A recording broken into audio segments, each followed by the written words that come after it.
নমস্কাৰ, মই ধৰিত্ৰীয়ে আন এটা ব্লগলৈ স্বাগতম জনাইছোঁ।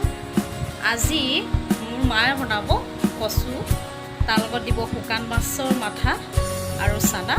কেনেকৈ বনাইছে আপোনালোকক দেখাম। সম্পূৰ্ণ ভিডিঅ'টো চাই থাকিব আৰু ভিডিঅ'টো ভাল পালে লাইক কৰিব আৰু ছাবস্ক্ৰাইব কৰিব আৰু বেল আইকনটো প্ৰেছ কৰি দিব যাতে আপোনালোকৰ ওচৰত সোনকালে ন'টিফিকেশ্যন পাই যায়। তেনেহ'লে ভিডিঅ'টো আৰম্ভ কৰোঁ। বিজে কচু কাটি আছে। এই কচুটো জলকচু বুলি কোৱা হয়। পানীত থাকে কাৰণে, পানীত হয় একচুৱেলি, সেইকাৰণে এইটো জলকচু বুলি কয়।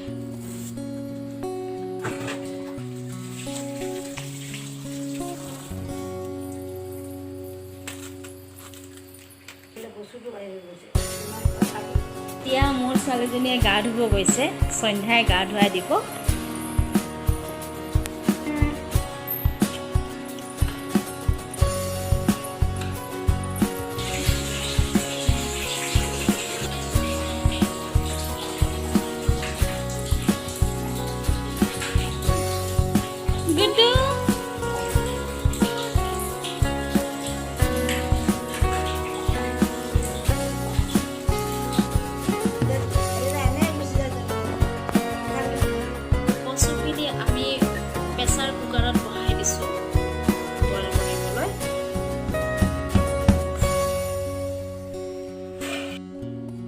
কচুখিনি আমাৰ বইল কৰা হৈ গৈছে। আমি ইয়াৰ পানীটো পেলাই দিছোঁ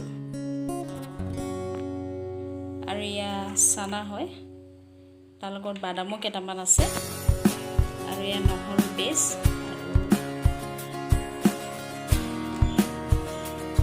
আদা পেষ্ট আৰু তেজপাতা। তাৰপিছত ইয়াৰ মাছৰ মাথা ধুনীয়াকৈ পৰিষ্কাৰ কৰি লোৱা হৈছে।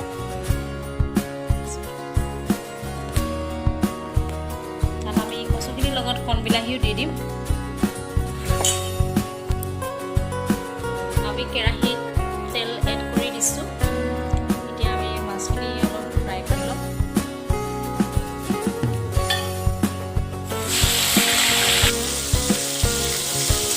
মাছ ফ্ৰাই কৰা হৈ গৈছে। এতিয়া আমি নমাই দিছোঁ। এতিয়া আমি নহৰু এড কৰিম আৰু তেজপাতা দিছোঁ। এতিয়া আমি এড কৰিছোঁ চানাখিনি। আমি এতিয়া কণ বিলাহীখিনি এড কৰি দিছোঁ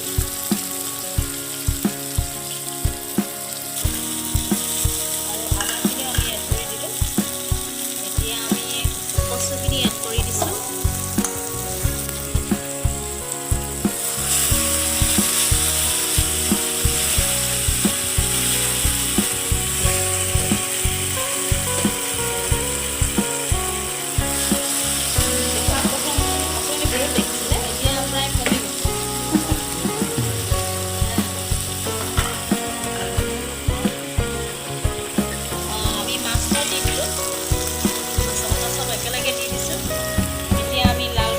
কৰি দিছোঁ।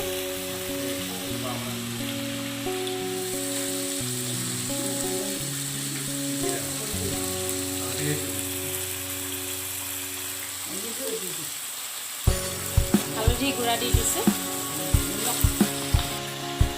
এজনী মোৰ মা, এয়া আমাৰ কুকমেন বিজয় ডেকা। আমাক নিমখ এড কৰি দিছোঁ আমি।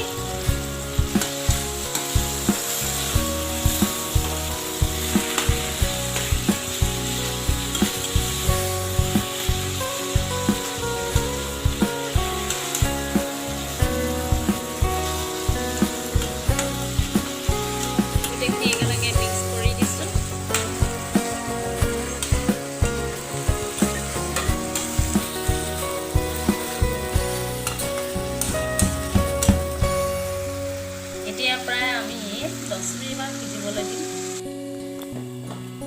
পিছত আমি কচুখিনি ঢাকন খুলি দিছোঁ। চাওক, কালাৰ সম্পূৰ্ণৰূপে চেঞ্জ হৈ গৈছে।